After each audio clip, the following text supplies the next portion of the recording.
Hola, hola, muy buenas noches a todos que nos están viendo y escuchando el día de hoy. Muchas gracias por conectarse. Un día más de lunes de Cineclub, ahora este mes. Ya estamos los días lunes conectándonos para poder platicar, para poder discutir estos temas que tanto nos gustan, que tienen que ver con el cine, que tienen que ver con el psicoanálisis, con la clínica.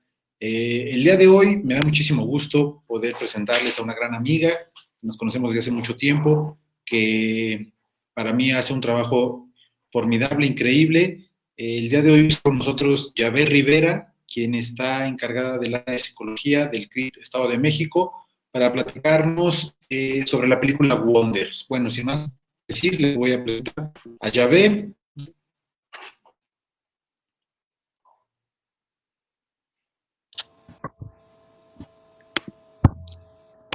Hola a todos, Hola, Yahvé. hola, buenas noches a todos. Bienvenidos. Gracias, Daniel, un gran amigo, un gran colega. Gracias por la invitación. Bueno, pues a mí me gustaría empezar No, con pues un... gracias a ti, mi estimada Yahvé, por... A mí me gustaría empezar con Perdón, una... perdón, es que traemos como un desfase de unos minutos, Ok, ok. traemos un desfase como de unos segundos entre tú y yo, entonces te estoy interrumpiendo. Perdón, nada más para agradecerte el que hayas aceptado nuestra invitación a participar aquí con Casa Lev. Muchas gracias por estar aquí con nosotros y bueno, ahora sí, platícanos, ¿qué hay con Wonder? Bueno, gracias a Casa Lev por esta apuesta. La realidad es que el psicoanálisis seguirá siendo un espacio de escucha, de generar lazo, ¿no? Entre generaciones y generaciones, y la verdad les agradezco la invitación, me uno a su propuesta y bueno, eh, Wonder es una película que ahorita generó así como mucha emoción en las personas que han visto esta película. A mí me gustaría empezar con una frase de Einstein, ¿no? Él dice, triste época la nuestra, es más fácil desintegrar un átomo que un prejuicio, ¿no? Esto ya lo decía él en 1955, ¿no? Eh, Fíjense que la película está inspirada en una novela que se llama La lección de August. Esta película es de una autora que se llama Raquel Jaramillo. Ella cuenta una anécdota estando ella en Nueva York con sus hijos, un hijo de 11 años y uno de 3 años. Ella cuenta que está fuera de una nevería esperando que su hijo de 11 años salga así con los helados y de repente sale, bueno, una niña de 6 años aproximadamente con una malformación eh, cranoencefálica, se sienta al lado de ella y ella se adelanta, ¿no? Como a pensar en sus hijos y dice, chin, si la ve mi hijo de 3 años, pues va a llorar porque se va a espantar, ¿no? Entonces se levanta, o sea, como en este adelantándose por lo que van a pensar los niños, se levanta del asiento para, pues como para moverse del lugar y que su hijo pequeño no vea a la niña y su hijo que viene saliendo con los batidos, con los helados, ve a la niña, los tira, ¿no? Los tira así del susto que le genera la imagen. El otro hermano llora de ver que tira los helados y entonces se hace la escena, ¿no? Y entonces ella alcanza a escuchar a la mamá de la niña diciéndole, ha llegado el momento de irnos y se va, ¿no?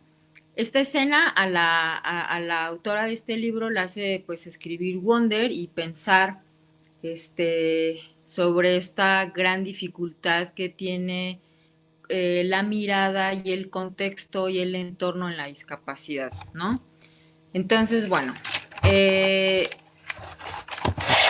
yo pensaba en algo que en algún momento nos preguntaba algún maestro cuando yo estudiaba, pues, algunas cuestiones de psicología forense y criminología, etcétera. Y nos preguntaba un maestro que en dónde iniciaban los procesos de criminalización o victimización, ¿no? Y entonces ahí estamos todos pensando en qué momento se inician estos procesos Y bueno, realmente pensando desde el enfoque, desde la perspectiva o desde la mirada psicoanalítica, habrá que pensar que todo inicia a partir de un discurso y también a partir de la palabra, ¿no? Me gustaría aquí dividir dos cosas. Primero hablar de lo que es un discurso y después del fenómeno que es el simbólico o la palabra.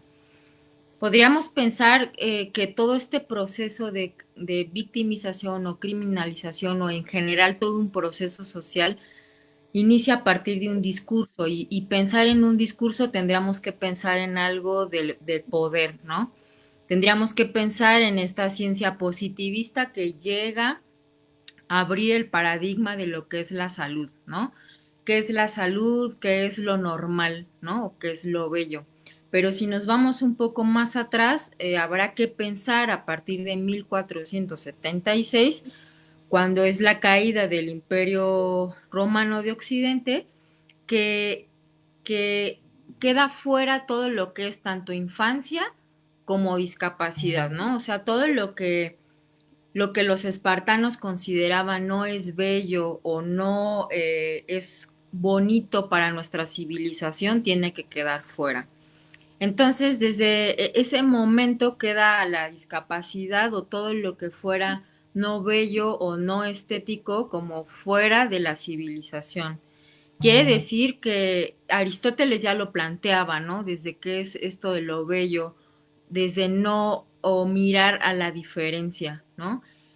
En India, por ejemplo, una persona que nacía con una discapacidad, pues lo abandonaban en la selva, ¿no? O sea, la constante en muchas civilizaciones era el abandono. Pensemos en Egipto, igual, una persona que nacía con una discapacidad era abandonado. Pensamos en Asia, también en Asia eran abandonados en el desierto. Es hasta la llegada, ¿no?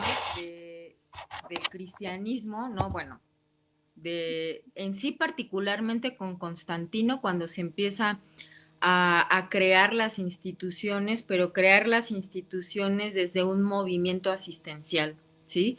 Es decir, se empieza a pensar una atención para la dignificación de la persona, ¿no? Aquí sí me gustaría aclarar que no tiene que ver con una cuestión o una tradición religiosa católica, sino más bien desde una intervención asistencial, es decir, todos tenemos derecho a una asistencia hospitalaria a la salud y entonces Constantino es quien inicia con las instituciones para, él lo decía así, elevar la dignidad de la persona humana, ¿no? Y entonces es ahí donde se inicia formalmente la institucionalización de un tratamiento o un cuidado para la discapacidad. Es entonces cuando llega un modelo asistencial de la discapacidad. Estamos hablando que un modelo asistencial de la discapacidad implicaba que el discurso médico es quien sabe qué es lo que le sucede a ese niño, a esa niña o a esa persona, ¿no? Quiere decir entonces que es el médico quien a través de esta mirada, y perdón que involucre siempre la mirada, pero en temas de psicoanálisis habrá que pensar en este instante de la mirada, ¿no? Que reconoce, en donde el modelo asistencial lo que hace es mirar, ¿no? Este síntoma, mirar al cuerpo, ojo, solo mirar al cuerpo, un cuerpo que no para ellos no funciona o no está igual que los demás, y entonces es el médico el que decide el tratamiento del niño, ¿no? Y entonces un modelo asistencial para la discapacidad, la realidad es que incluso en México todavía hay instituciones que practican desde el modelo asistencial el tratamiento. ¿Qué quiere decir? Yo médico, psicólogo, porque también incluye psicólogos, terapeuta físico, terapeuta ocupacional, sé lo que te sucede porque tú tienes una discapacidad y entonces yo decido tu tratamiento. Eh, Muy recientemente, a partir de la Declaración de los Derechos de las Personas con Discapacidad, estamos hablando en el 2018, que se empieza a abrir todo un panorama para un cambio, ¿no? Una ruptura de este paradigma para un modelo biopsicosocial de tratamiento. Entonces, bueno, hago como esta pequeña introducción para que, para pensar en esta familia que nos propone la película de Wonder, ¿no? En la película de Wonder podemos ver que inicia con este niño, ¿no? Que trae su traje de astronauta, que nos propone esta escena de la luna, y entonces después vemos una mamá que está dando a luz a su hijo, ¿no? Y entonces viene la pregunta de qué es un hijo, ¿no? Si pensamos cuando Freud habla de esta posibilidad de ser inmortales, nos da dos propuestas, ¿no? Y Freud dice, o escribes y quedas, o, o te leen generaciones y generaciones, o es un hijo, ¿no? El que lleva, ¿no? A, por medio del narcisismo, que uno queda, ¿no? Por generaciones y generaciones vivo, por así decirlo.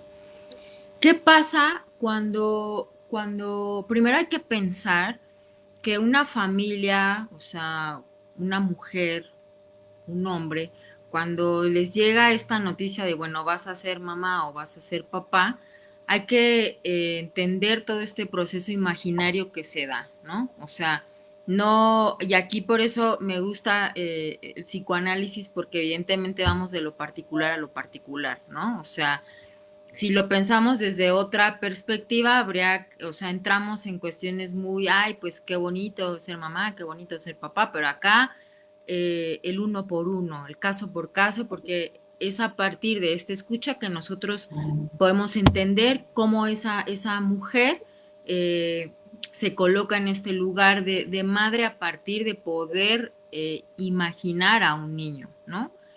Evidentemente estos procesos imaginarios se hacen desde que la madre o el padre eligen el nombre de un niño, desde que hay toda una, se inviste, ¿no? A partir de procesos imaginarios, pero también simbólicos, esta llegada del niño.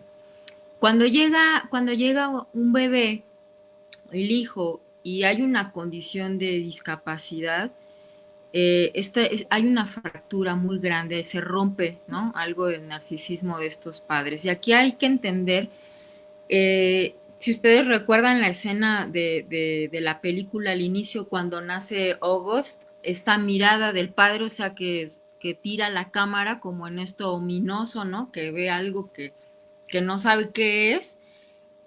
Ahí es cuando les hablo de esta ruptura de lo imaginario, de esta escena que ya se había creado previamente, y entonces cuando me enfrento a esto de lo real es algo que no reconozco, ¿no? Y entonces incluso esta madre que también ve que se llevan al niño, la mirada del médico que ve al niño y corre, ¿no? Y entonces, bueno, August dice, ¿no? Llevo tantas cirugías, tengo tantos años de edad y ya llevo tantas cirugías, etcétera. Bueno, aquí me gustaría poderles compartir todo el proceso que lleva un tratamiento, ¿no? De una persona con discapacidad. Eh, Quizá, o sea, lo que escuchamos todo el tiempo tiene que ver con un enfoque de derechos y la inclusión, etcétera, pero a mí me gustaría hacer un alto aquí. Cuando llegan a un tratamiento una familia, y cuando hablo de familias, porque créanme que llega una familia, o sea, ya sea mamá, papá, abuelos, hermanos, o sea, llega toda una familia. Primero habrá que entender, primero habrá que escuchar, primero habrá que mirar al niño, ¿no? O sea, son niños que no son mirados, incluso desde que abres la puerta del consultorio y entran, a veces los traen tapados, ¿no? Los traen con una cobija que les tapa todo el cuerpo, que les tapa la cara, ¿no?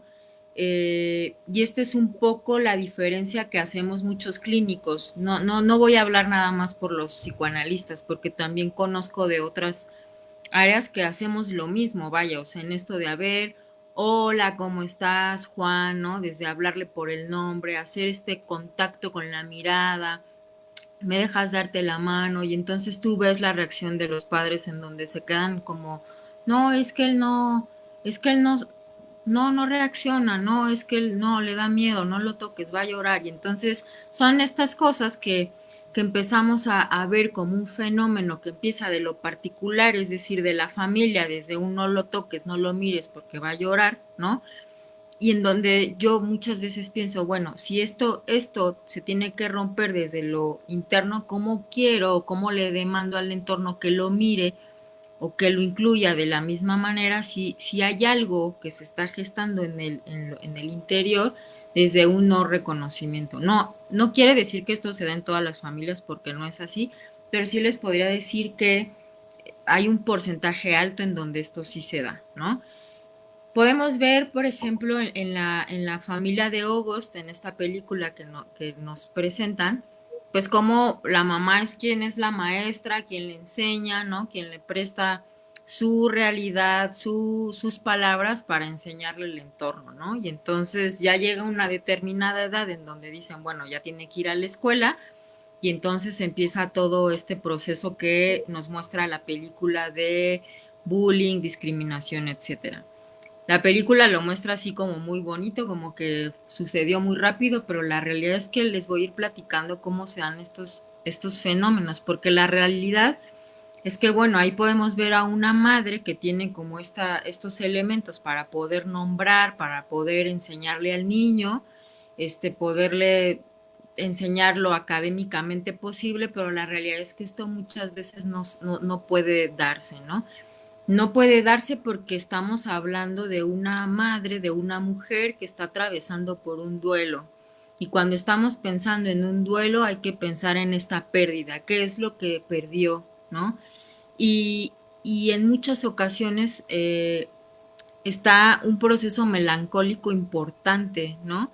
Aquí me gustaría un poquito nada más leerles algo rápido de duelo y melancolía, cuando Freud dice, la melancolía se caracteriza psíquicamente por un estado de ánimo profundamente doloroso, una cesación del interés por el mundo exterior, la pérdida de la capacidad de amar, la inhibición de todas las funciones y la disminución del amor propio, ¿sí? ¿Por qué hago énfasis en esto? Porque cuando llegan a un tratamiento es de, ay, pues llévelo a la escuela, inscríbalo aquí, inscríbalo allá, y por qué no hace esto y por qué no hace el otro, ¿no? Esa mujer, esa mamá está en otro lado, ¿no? Está en un proceso en donde está el amor propio, en donde todo el interés o por lo del entorno no existe. Y entonces el entorno le pide con los tratamientos que le apure, ¿no? Que lo enseñe a leer, que lo inscriba a la escuela, que, ¿no? Y entonces hay que, por eso la importancia de un tratamiento inter y multidisciplinario y pensando en la psicología clínica, y abro el elemento de la psicología clínica porque pues sabemos de muchas corrientes en ese ambiente, pensar que es una mirada en donde tenemos que darle ese lugar a esa madre para que hable de este proceso doloroso que ha sido el de tener un hijo con discapacidad. Eso por un lado, ¿no? Y que a mí muchas veces me han preguntado, es que ¿cuánto tiempo dura un duelo? ¿No? O sea, porque esto hay que medirlo en tiempos de tratamiento. Cómo medir un tiempo de dolor, ¿no? Cómo medir algo que va a acabar en X número de sesiones. Acá lo comparto y se los explico un poco porque sé que quienes están escuchando son estudiantes de psicología, porque todo eso que se aprende en la universidad de 5 sesiones, 10 sesiones y no sé qué, perdón, está rebasado en la realidad, ¿no? Porque o sea, quien entra al consultorio, quien entra a la institución, no está atravesado por este tiempo cronológico de las 2 o 5 sesiones y entonces yo hago una intervención en donde el yo no. O sea, vamos al caso por caso, ¿no? Atrás de esta mujer hay todo un proceso de idealización, todo un proceso imaginario que hay que darle lugar, ¿sí? También hay que darle lugar al niño desde esta mirada en donde en el momento en que nosotros lo miramos, hablamos con este niño, jugamos con este niño, esta madre, esta familia también lo puede mirar de otra manera, porque dice, sí juega, sí, ¿no? Sí sonríe. Y entonces, eh, déjenme contarles que yo me he enfrentado como a colegas de todas las corrientes, en donde yo empecé trabajando con discapacidad severa. Cuando les digo discapacidad severa, quiere decir que es una limitación motriz severa, es decir, una dependencia total para cubrir las necesidades básicas, no lenguaje, ¿no? Y entonces hay colegas que dicen, pues, ¿qué hago con ese niño si no responde a estímulos, ¿no? Y entonces, perdón, ¿no?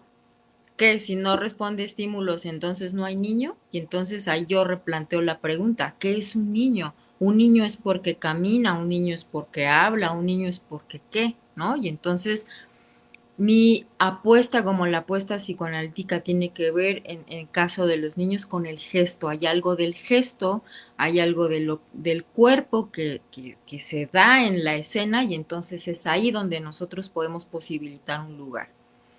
Entonces, bueno, eh, para mí es muy importante compartirles que hay algo en relación al cuerpo en la discapacidad que también tenemos que tomar en cuenta para el trabajo, ¿no?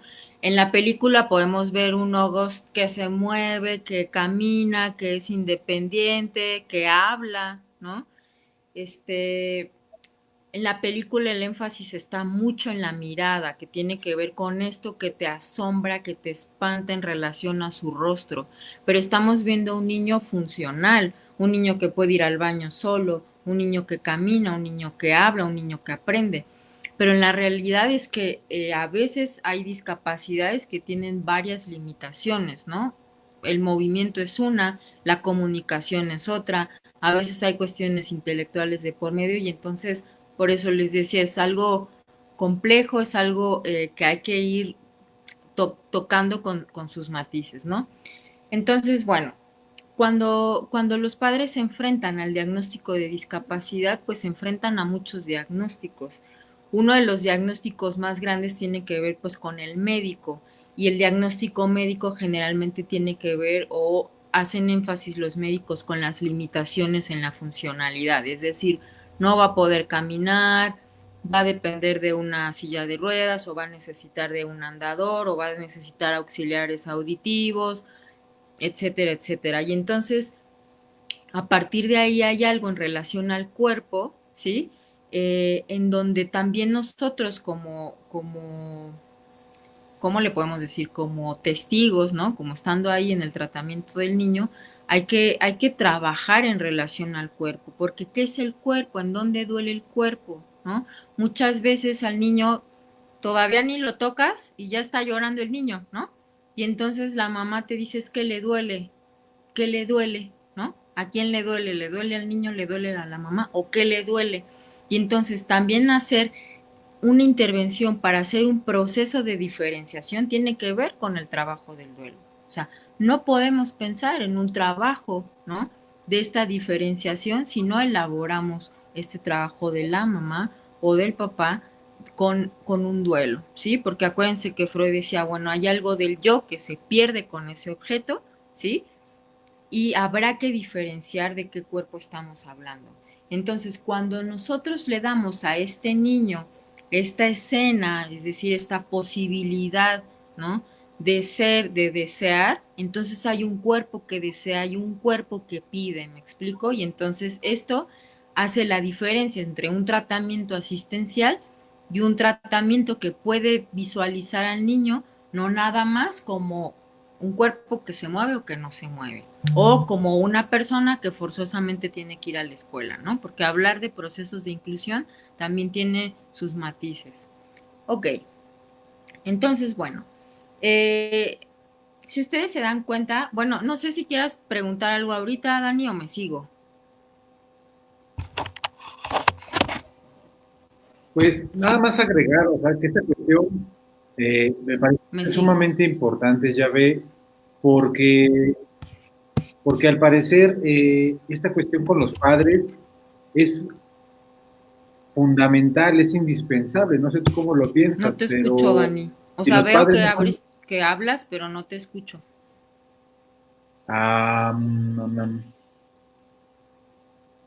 no sé si sea como tu audífono. A ver. Bueno, voy a seguir hablando. Parece que no escucho a Daniel, pero voy a seguir hablando. Ok.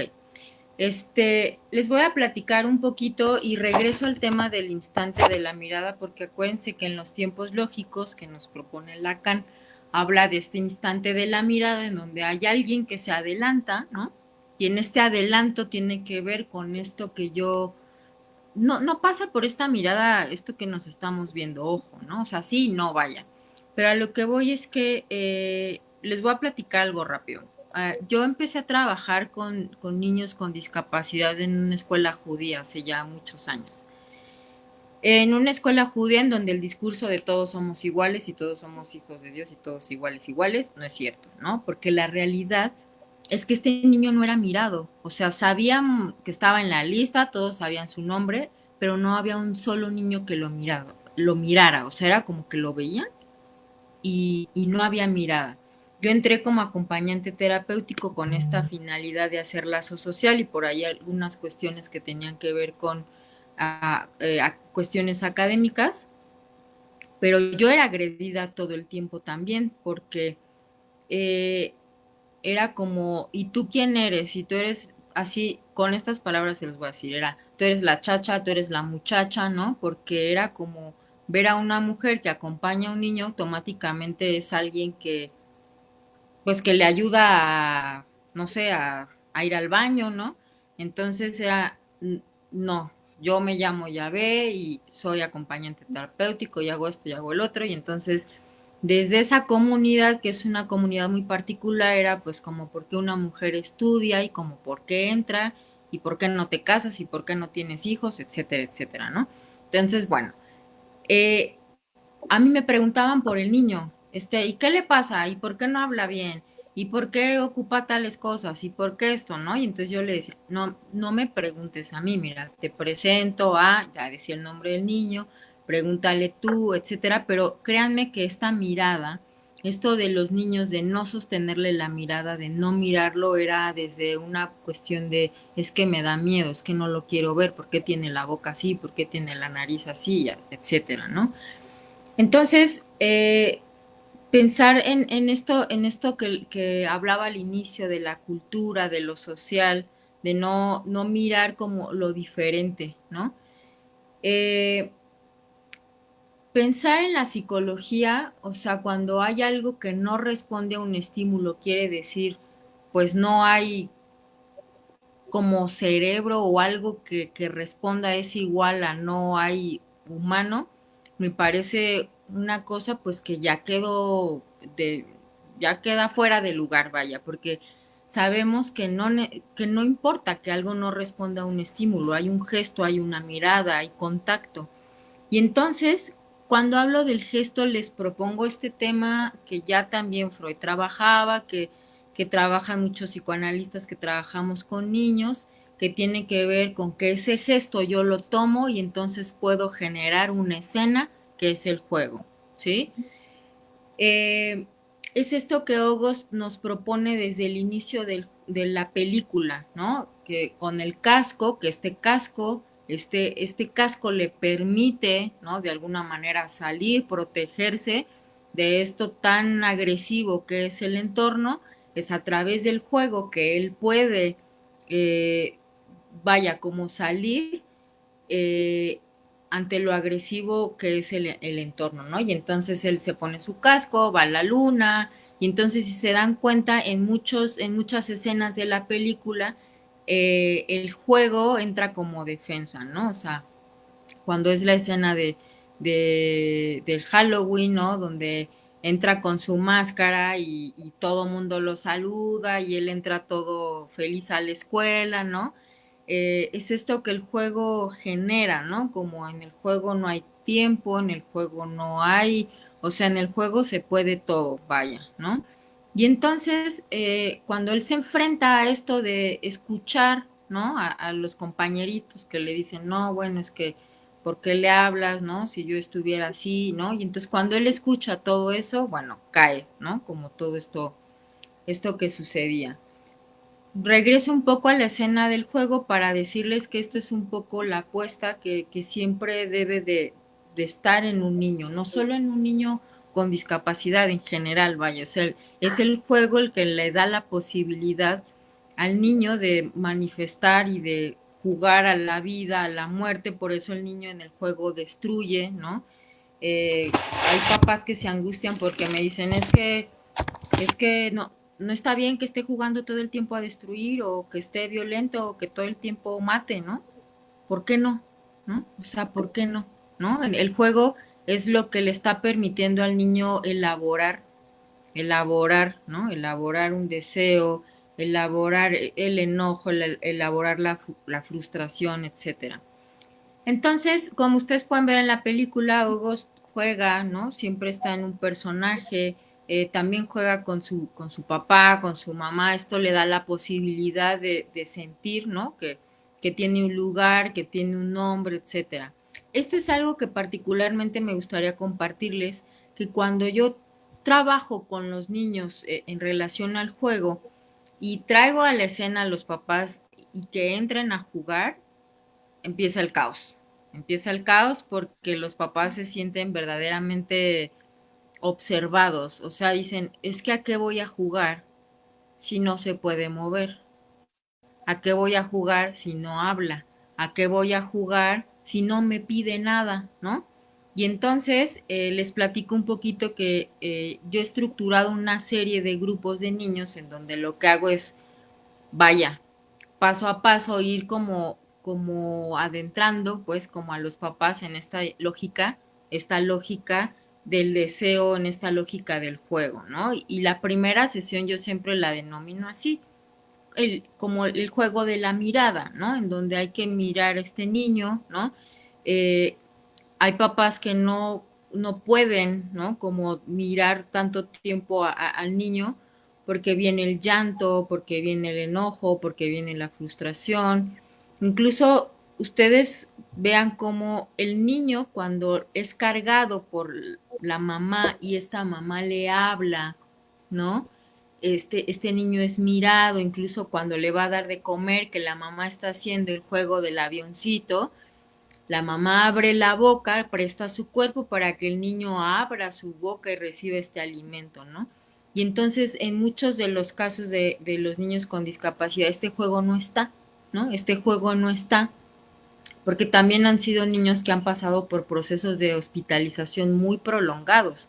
O sea, son niños que estuvieron hospitalizados 9 meses, un año, salieron, estuvieron graves, volvieron a ingresar, ¿no? O sea, por eso les decía, en Hogos lo vimos así como, bueno, ya, está en su casita y todo, pero si relataran las tantas cirugías que le hicieron, eso es una realidad en la discapacidad. O sea, son niños que pasan mucho tiempo hospitalizados y entonces no hay este contacto con la familia, no hay este contacto con la mamá desde los primeros meses de vida. Entonces, cuando tú le dices a una mamá, cárguelo, vamos a cantar, ¿no? Hay mamás que se bloquean porque no pueden cantar.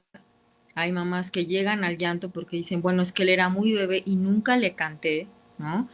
Cuando empiezan a cantar y observan en el niño una reacción en el gesto o en la corporalidad, es donde pueden asumir a ese niño que no es nada más un cuerpo que no se mueve, ¿no? Entonces, las sesiones están divididas así, ¿no? El instante de la mirada, después trabajo con materia, o sea, el tema del juego no tiene que ver con los objetos que están ahí, sino con los objetos que se pueden crear, ¿no? Y entonces, darle esta posibilidad a los padres de la escena es algo que se va construyendo en diferentes sesiones, ¿no? ¿Por qué hago esto? Porque finalmente es poder introducir a un niño en una lógica, en una familia, pero en una lógica del deseo. Es decir, este niño te está pidiendo algo, que te pide, ¿no? O sea, que lo mires, que lo toques, que le cantes, que juegues, y entonces es a partir de ese trabajo que se hace que los papás pueden posibilitar una escena, ¿sí? Y entonces en esta escena se involucran los hermanos, se involucran los abuelitos, se involucran los tíos, porque finalmente en México en las casas viven más familia y entonces es familia que también se involucra en este proceso, ¿no? Hay muchas veces que la familia dice, es que yo no lo cargo porque no sé qué tiene, porque lo voy a lastimar, porque cuando lo voy a cargar mi tía me dice que no porque va a llorar y entonces yo ya no lo cargo, ¿no? Y entonces sí se dan cuenta cómo es todo un proceso que se tiene que trabajar en familia. Ahora, eh, si se dan cuenta, el entorno que nos maneja la película es un entorno eh, en donde también nos deja ver la figura de la hermana, ¿no? Una hermana que por todos los procesos de hospitalización de su hermano, porque la mamá está muy, vaya, como muy dirigida al tratamiento del hermano, ella prácticamente tiene que ser independiente, ¿no? Ella tiene que ir a la escuela sola, ¿no? Como ella, como sí puede, ella como está, por así decirlo, completa, ¿no? Pues ella que lo resuelva, ¿no? Y entonces la película nos muestra este otro lado, ¿no? De una hermana que pues también necesita eh, de la presencia, de la mirada, etcétera, ¿no? Esto sí me gustaría sí mencionarlo porque esta es la realidad de los hermanos. La realidad de los hermanos de niños con discapacidad es esa, ¿no? Son niños pequeños o también ya grandes que prácticamente tienen que ser independientes sí o sí, ¿no? Porque está la consigna de, bueno, tu hermano no puede, tu hermano está enfermo, entonces tú sí puedes y entonces vas, ¿no? Y entonces tenemos hermanos de muy tempranas edades que son muy independientes, que ya hacen todo ellos solos, pero traen una dosis importante de agresión, no siempre hacia el hermano, a veces sí hacia el hermano, pero sí en su entorno, con procesos complejos de adaptarse al entorno, algunos con problemas académicos, pero eso no, o sea, eso no es un punto que la familia ponga tanta atención, porque pues como ellos sí pueden que lo resuelvan, ¿no? Entonces, también trabajamos con los hermanos. ¿Por qué? Porque también al hermano hay que darle un lugar. El hermano no está ahí desde un lugar de, ay, tú y tu hermano, tú porque tu hermano tiene discapacidad, sino tú quién eres, ¿no? Y entonces, en los grupos de hermanos que hacemos créanme que es llevar al hermano bueno, quién eres tú, etcétera, y los hermanos empiezan a hablar de ellos, pero a través del hermano, o sea, todo gira alrededor del hermano con discapacidad y entonces también traer a la escena al hermano implica también hacer esa separación del hermano en relación a su propio deseo como hermano, ¿no? Y entonces que también los padres puedan mirar a este hermano que aunque esté bien o aunque esté completo como ellos lo dicen, pues también desea, también necesita, ¿no? A los padres. Entonces son, si se dan cuenta, son dinámicas sistémicas, es decir, que tocan a un grupo, un grupo y de ahí se va a otro grupo y así sucesivamente, ¿no? O sea, hay hermanos que también dicen, yo no quiero que vaya mi mamá por mí a la escuela porque si lleva a mi hermano me hacen burla. O nadie de mis amigos sabe que tengo un hermano con discapacidad, ¿no? Es decir, es esto que también toca a los hermanos en relación a no, o sea, que se quede en la casa y yo no lo quiero ver porque a mí me hacen burla, ¿no? Y entonces, esto también son situaciones que viven los hermanos, ¿sí? ¿Cuál es la realidad en México? En México, los hermanos viven una situación de abandono, ¿no? Porque en la consigna de que ellos sí pueden, pues que lo resuelvan solos, ¿no? Hay un porcentaje alto en donde los padres se separan, porque la dinámica de los padres en un inicio, cuando dan un diagnóstico de discapacidad, es buscar de dónde se originó, o sea, quién fue el culpable, tu familia o la mía, ¿no? Y entonces los papás entran en una luchita, ¿no? Entre estudios de genética y ver quién es, en dónde está la familia o el gen que salió mal, ¿no? Y entonces en esta dinámica la dinámica de pareja termina por fracturarse y entonces en muchos de los casos el hombre se va, la mujer se queda con los hijos. Si son mujeres que tienen una profesión y que trabajaban, bueno, pues abandonan el trabajo, ¿no? Y entonces si se dan cuenta empieza a haber una dinámica compleja. Ahora ya se ven dinámicas distintas, ahora ya el hombre ha iniciado a hacerse cargo de los niños, ¿no? y dice, bueno, yo me quedo en la casa y la mujer, mi esposa, que se vaya a trabajar. O sea, la verdad es que no me gustaría decir cosas así como muy determinantes, porque la realidad es que cada familia es muy particular y cada familia va haciendo su proceso de manera distinta.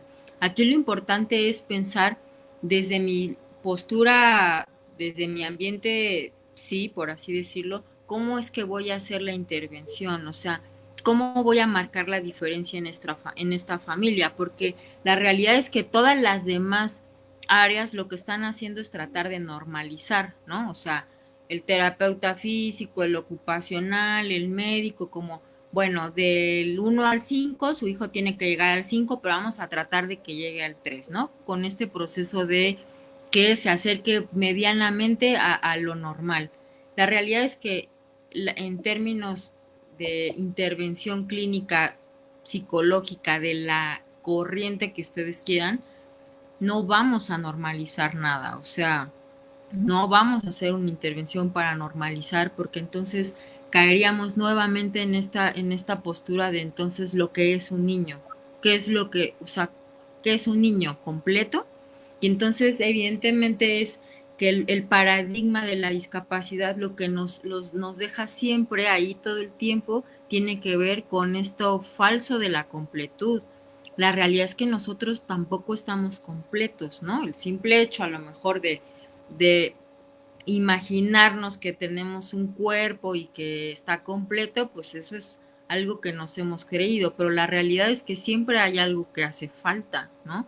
Y entonces, cuando miramos a un niño o a una persona con discapacidad, quizá puede ser más evidente porque hay algo motriz que no está ahí, pero la realidad es que nosotros estamos exactamente igual, ¿no? Pero bueno, esto es algo que solo quizá cuando estamos muy cercanos a la convivencia o al tratamiento es como cuando alcanzamos a ver esta situación, ¿no?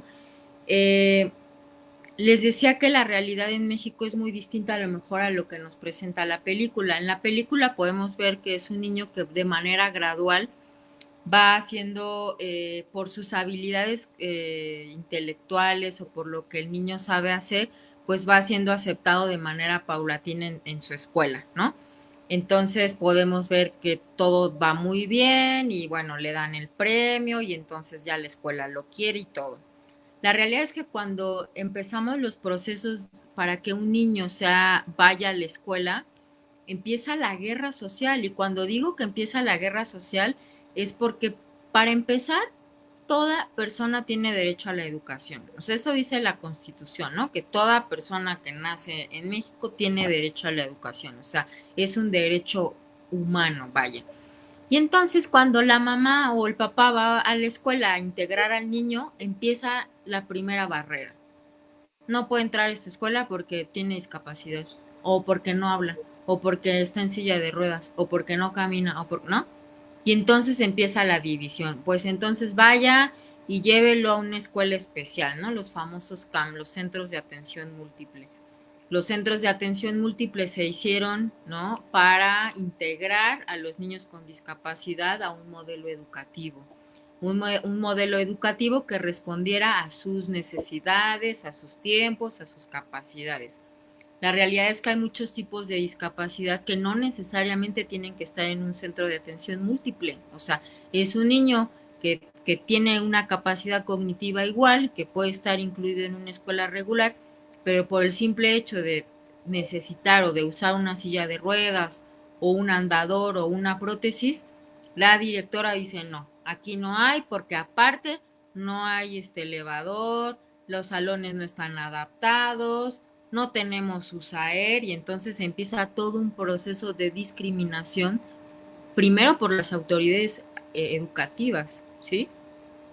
Y entonces, bueno, aquí empieza otro recorrido que tiene que hacer la familia, ¿no? De hacer valer un derecho que es el derecho a la educación, ¿sí?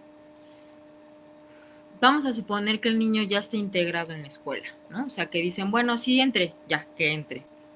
Entra, pero usted, mamá, se tiene que quedar todo el horario escolar con él porque nadie lo puede cuidar, ¿no? Entonces, son mamás que se tienen que quedar 8 horas en la escuela para asistir al niño, ¿no? Y entonces piensen en una dinámica de familia en donde hay 3 hijos, hay que llevarlos a los 3 a la escuela, hay que ir por ellos a la escuela, pero entonces hay que decirle al abuelito que vaya por uno, al tío que vaya por otro, o al transporte que lo lleve, o que se aprende a regresar solo porque la mamá tiene que estar 8 horas en la escuela, ¿no? O sea, en Ogos lo podemos ver muy fácil porque el transporte va y lo lleva y lo trae. Pero la realidad en México es distinta, ¿no? No solo en México, en muchos lados, ¿no? Pero yo puedo hablar de lo que pasa en México, ¿no? Y entonces es una realidad muy distinta porque como requisito que le piden a la mamá que se quede ahí con el niño, ¿no? Y entonces imaginen que es un niño que ya puede estar solo sin la necesidad de la mamá porque ya no llora con la ausencia de la madre, es decir, ya se pudo hacer esta separación y lo vuelvo a regresar a estar 8 horas con la mamá, otra vez regreso a una dinámica, ¿no? De apego, etcétera, ¿no? Sumado a que mamá tiene que dejar de trabajar, mamá tiene que dejar de hacer las actividades de la casa, los hermanos se tienen que adaptar a responder a sus cosas porque mamá tiene que estar en la escuela, ¿no? O sea, esas son dinámicas que tenemos que pensar que tienen que cambiar en el programa académico de las escuelas, porque no puedes tener una mamá 8 horas ahí, ¿no? Entonces muchas mamás optan por meterlo a un CAM, ¿no? A un centro de atención múltiple, a un centro de atención múltiple porque, bueno, aunque no es un programa académico que responda a las necesidades de su hijo, ahí lo puede dejar, puede estar con otros niños y ella puede irse a su casa o puede ir a trabajar, ¿no?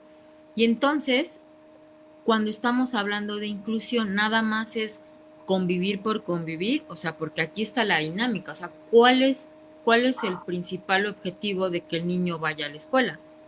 Que aprenda, que juegue, que cuál es el objetivo. Y entonces, muchas veces cuando ya el niño entra a la escuela, no solamente vive los procesos de discriminación de las autoridades, ahora también empieza el de los niños, ¿no? No incluirlo en la dinámica de los trabajos en equipo. Hay niños también que lo que hacen es protegerlos, ¿no? Lo ven y entonces lo protegen muchísimo, le hacen la tarea, le anotan ¿no? Todo, y entonces todo el proceso que se lleva de trabajo de independencia del niño, este, pues no se da porque entonces ya hay mucho cuidado de otros niños, ¿no? Y entonces les podría comentar muchas dinámicas, la realidad es que son muy diversas. Sí, evidentemente ya se está dando con mayor empuje el tema pues de la no discriminación, de incluir al niño en la escuela. O sea, la realidad es que hay escuelas tanto públicas como privadas que han abierto este espacio para que los niños sean incluidos en las escuelas, pero yo siempre pienso, es que no tienes que dar permiso, es un derecho humano. O sea, el niño puede ir a la escuela que quiera, ¿no? Pero después entramos también a otro proceso complejo que es el de los maestros, ¿no? Los maestros que dicen es que no lo entiendo, es que no lo conozco, es que cómo lo voy a evaluar, y entonces regresamos a a las dinámicas de la normalidad. Entonces, bueno, en la película podemos ver un proceso de inclusión favorable para August porque vemos una dinámica familiar que contiene, que sostiene, que le puede brindar a este niño un proceso de inclusión adecuado, un proceso también social que va entendiendo este proceso y lo acepta. Y entonces, bueno, podemos mirar en esta película que evidentemente la discapacidad no es una condición que limite a un niño, ¿sí? Eh, pero bueno, esto es una realidad, ¿no? La realidad en México, la realidad de los niños con discapacidad en México es otra. No estoy diciendo que sea mala, la realidad es que sí se está trabajando mucho para que instituciones públicas, privadas, pero también por parte del gobierno se están haciendo muchos programas para que la discapacidad tenga un lugar, ¿no? Les recuerdo un poquito que es hasta el 2018 que la Comisión Nacional de los Derechos Humanos hace la declaración de los derechos de las personas con discapacidad. Es hasta el 2018. O sea, ¿saben? Estamos todavía trabajando, o sea, y digo estamos porque somos muchos de muchas áreas trabajando en este progreso, ¿no? De, de la dignificación, ¿no? De los tratamientos, no solo los tratamientos, también de tener una vida en donde una persona con discapacidad no tenga por qué ser mirada diferente, ¿no? Sé que esto a lo mejor es muy trillado hablar de los lugares de estacionamiento, de las rampas, pero créanme que o sea, incluso el tema del acceso, o sea, el acceso a un lugar, a un edificio, a una escuela, hace la diferencia, ¿no? Y entonces, en esto radica mucho que nosotros como sociedad y como cultura caiga este paradigma de lo normal, de lo bello, ¿no? De una sociedad de consumo, de solamente estar reproduciendo y reproduciendo algo de la completud, en donde puede entrar la diferencia, en donde puede entrar no solo la diferencia en relación a la discapacidad motriz, intelectual, etcétera, aceptar toda la diversidad humana, ¿no? Y entonces, bueno, pues eso es lo que les puedo compartir. Eh, los tiempos para concluir en esto de los tiempos lógicos, como les decía, a mí me gusta pensarlo de lo particular a lo particular en los casos que con los que trabajo, pero créanme que para mí el inicio tiene que ver con un instante de la mirada y el instante de la mirada también radica en lo social. Una mirada en donde esto diferente no se ha visto como lo grotesco, lo malo o lo feo, ¿no? Pero insisto, tiene que ver con discursos de poder, de lo bello, de lo completo, ¿no? De este imaginario de la belleza, ¿no? Y entonces, bueno, tenemos mucho trabajo como sociedad, como cultura y como historia para ir rompiendo con estos paradigmas.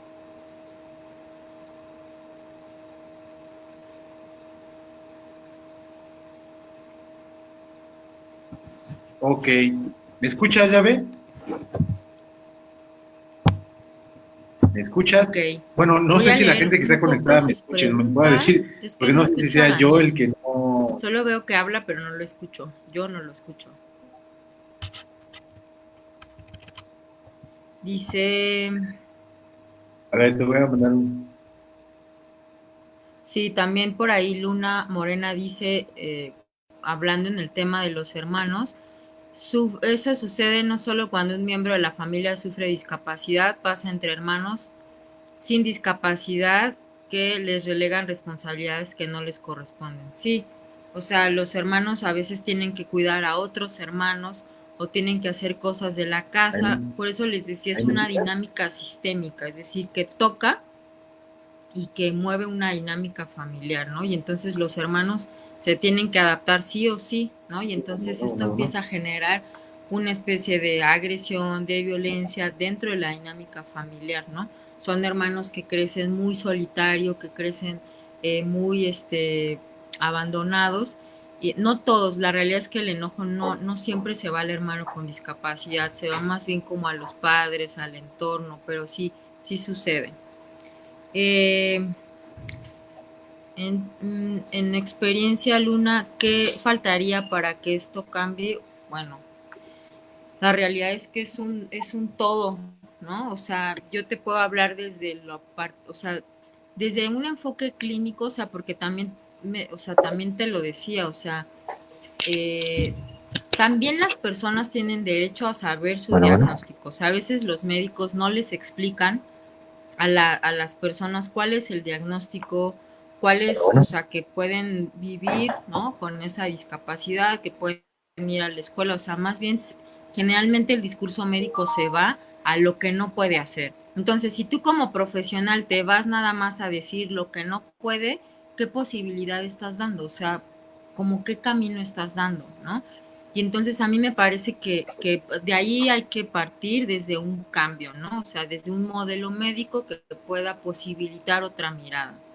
También desde la mirada clínica, es decir, desde la psicología clínica, independientemente de la corriente que quieran. O sea, yo soy psicóloga de formación, o sea, soy titulada en la licenciatura de psicología. Yo recuerdo que en el programa académico, y eso que yo estudié en un programa académico de 5 años, hasta el último semestre vi una materia de discapacidad y realmente no se acerca a lo que es, ¿no? Sí creo que la formación en relación a la discapacidad tiene que entrar en los planes de estudio.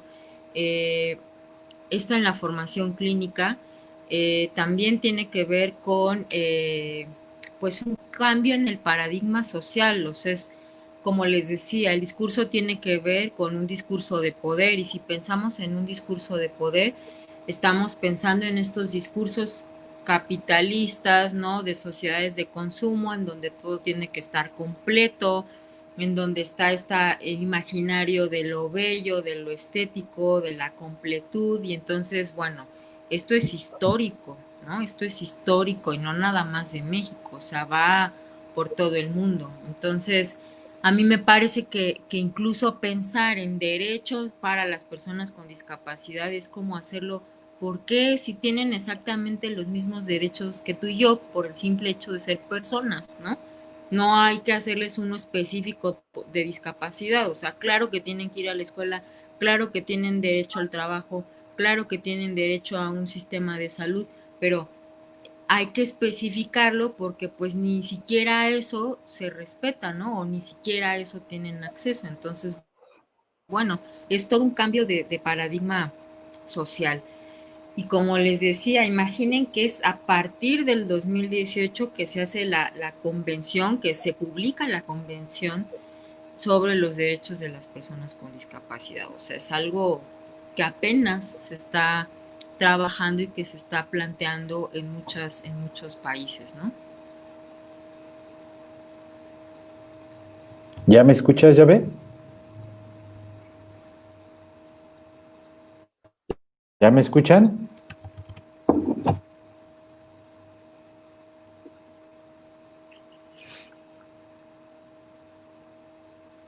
Pero bueno, quería saber si los demás me están escuchando. ¿Escuchas? ¿Escucha? Pero bueno, quería saber si los demás me están escuchando. ¿Escuchas? ¿Escucha? ¿Ahí ya me escuchas, ya ve? Quería saber si los demás me están escuchando. Sí,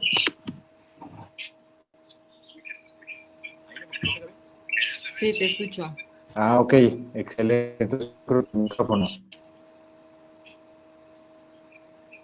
Pues me parece bien, bien importante, ya ve lo que nos mencionas, justamente porque los miedos, lo terrorífico que aparece en la película, de cómo puede ser que los demás niños se espantan frente a lo distinto, que nos puede hablar sobre la noción de la diferencia, tiene que ver con lo cultural, que tiene que ver con una parte en donde los padres también cómo están educando a sus hijos, ¿no? De esta parte de poder tolerar la diferencia. Entonces me parece que estuvo muy, muy enriquecedor lo que nos mencionaste. Este dato que nos da sobre que apenas en el 2018 es cuando se dan a conocer los derechos humanos de la gente con discapacidad. Bueno, esto, o sea, nos está diciendo que fue ayer, ¿no? Casi, casi. O sea, es impresionante que hasta este momento es que surjan estos manifestaciones. Entonces, pues bueno, creo que es muy loable y todo el trabajo que haces junto con todo tu equipo de trabajo porque es una forma distinta de poder hacerle frente a esta violencia.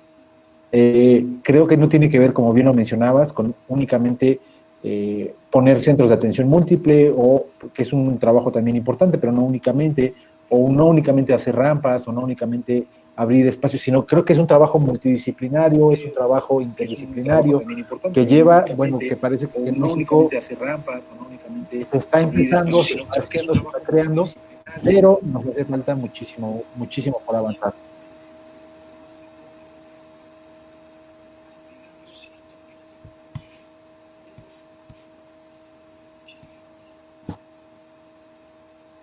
Sí, es todo un fenómeno social, ¿no? Mundial, que tiene que ver con con este discurso que tú mencionabas, ¿no? O sea, como, como estos padres, porque créeme que hay muchos niños que conviven con otros niños y no es hasta que el papá o la mamá le dice no le hables porque ¿no?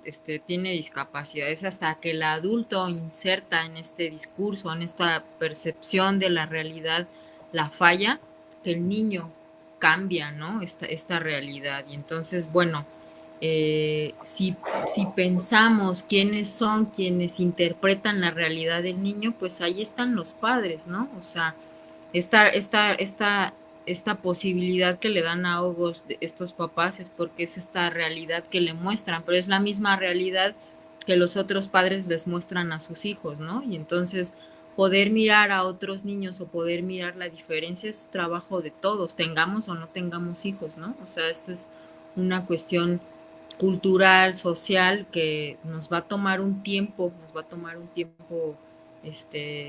el cambio, pero bueno, habemos muchos desde muchas trincheras trabajando por esta dignificación, ¿no? Esa palabra me encantó, me parece que rescata y enmarca mucho del trabajo que haces, que tiene que ver con la dignificación de la humanidad, ¿no? La dignificación del hombre, de las personas. Eh, Creo que, pues bueno, el tiempo nos queda corto como para poder plantear todo el trabajo que haces tú y tu equipo sobre la clínica con la discapacidad. Me encantaría comprometerte para que regreses con nosotros a Casa Lev y puedas platicarnos un poquito más sobre cuál es ese trabajo inter y multidisciplinario en torno al trabajo de la discapacidad. Creo que se puede aperturar muchísimas formas de trabajo. Creo que hay mucha gente interesada que a lo mejor no tienen los medios o la información necesaria para poder trabajar de esta manera, ¿no? Sabemos que tú estás en un lugar específico, que también te dedicas a la clínica particular, pero me encantaría que pudiésemos organizar algo más adelante, justamente en torno a la clínica de la discapacidad, ¿no?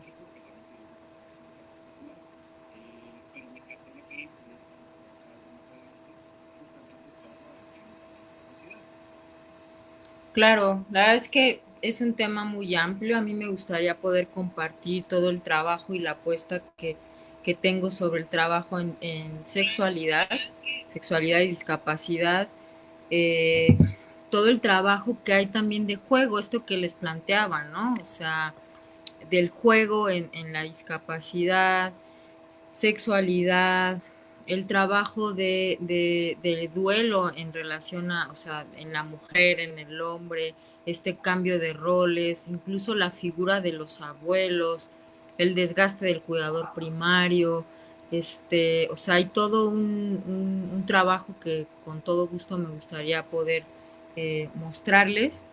Y bueno, también la realidad es que esta propuesta que se hace desde lo institucional no pude haberlo hecho si no trajera esta otra mirada, ¿no? Desde la clínica privada que te permite poder mirar la diferencia, poder eh, vaya a entrar con otras propuestas, ¿no? Yo no voy a entrar en esta dinámica de, ay, que si el psicoanálisis sí o no en las instituciones, la realidad es que sabemos que el psicoanálisis es una escucha y a partir de ahí se pueden hacer propuestas, ¿no? Y entonces la realidad es que yo nunca lo abandono, está ahí, está conmigo en mis propuestas, está conmigo en mis intervenciones, pero pues la realidad es que hay que pensar que bueno, que hay muchos modelos y hay muchas apuestas y pues adelante.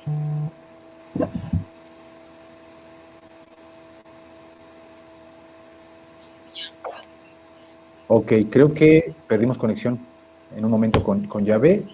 Voy a esperar para ver si se puede conectar de nuevo. Y bueno, para decirles a todos, aprovechando que Yahvé va a escribir en nuestro próximo libro, que está por publicarse el próximo mes, que es sobre psicoanálisis y séptimo arte. Nos va a compartir su lectura, su escritura, que es Wonder. Si no lo han visto, véanla, la verdad es que es una película que no tiene desperdicio, que está bastante interesante e importante para poder problematizar justamente la noción de la diferencia y la clínica la clínica con la educación especial, con la discapacidad. Me parece que ya está aquí de regreso. A ver. Te perdí un instante, pero ya estás acá. Ya. Les comentaba que nos vas a acompañar, ya ve, con tu escritura y tu lectura en el próximo libro que se va a publicar en octubre en Casa Lev, que es el de Psicoanálisis y el Séptimo Arte. Bueno, aparte de eso, no sé si nos quieras platicar, si tienes algún curso en puerta, alguna plática, algo que nos quieras compartir. Bueno, sí, esperen el libro, voy a hablar sobre este tema, lo voy a dejar sobre los tiempos lógicos, ¿no? El tiempo instante de la mirada, tiempo para comprender y tiempo para concluir. En eso está basado lo que escribí para ustedes. Bueno, sí tengo próximamente algunas apariciones por ahí en algunos cursos de psicoanálisis. Próximamente voy a estar en un congreso sobre estas nuevas, esta diversidad entre el juego virtual, ¿no? Y el juego, estas dinámicas que ahora estamos dando los que trabajamos a distancia. Por ahí la Escuela de ¿Con la Psicoanálisis gente de Cuernavaca? de Cuernavaca. Ah, pues por ahí nos vamos a ver. Voy a estar también en un congreso virtual que está organizando la Escuela de Psicoanálisis de Tula, ¿no? Ah, qué bien. Uh-huh. Septiembre, y bueno, mi clínica privada que sigue y seguirá, ya llevo ahí 12 años, entonces, bueno, por eso les decía que esto es un caminito que a pesar del tiempo, pues uno no abandona porque encontramos respuestas, porque encontramos otras maneras, ¿no? Yo le llamo también de dignificar, ¿no? Más ahora que tanto se va a necesitar, entonces bueno, pues los espero. También pues por ahí estaré colaborando con Casalep en el texto. Y pues bueno, somos colegas de hace tiempo, nos conocimos en la especialidad, en la maestría, así es que bueno, aquí andamos en el caminito, así es que bueno, pues muchas gracias a todos por escuchar. Y bueno, pues síganme en mis redes, así como dice ahí abajito, Yavé Rivera, y voy colocando lo que voy haciendo de cursos o de talleres y pues la clínica privada, ¿no? Muy bien, mi estimada Llave, pues muchas gracias, gracias por estar con nosotros el día de hoy. Sabes que Casa Lef es tu casa y pues sí, como bien lo decíamos, te vamos a comprometer para hacer más cositas por acá en este espacio.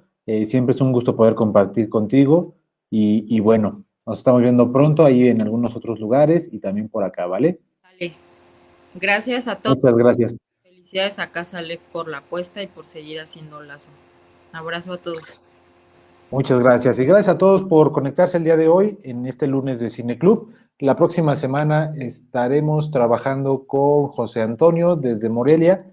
Les vamos a subir el cartel en un ratito o el día de mañana. Y bueno, pues los esperamos el próximo lunes. Muchas gracias a todos. Que descansen. Chao.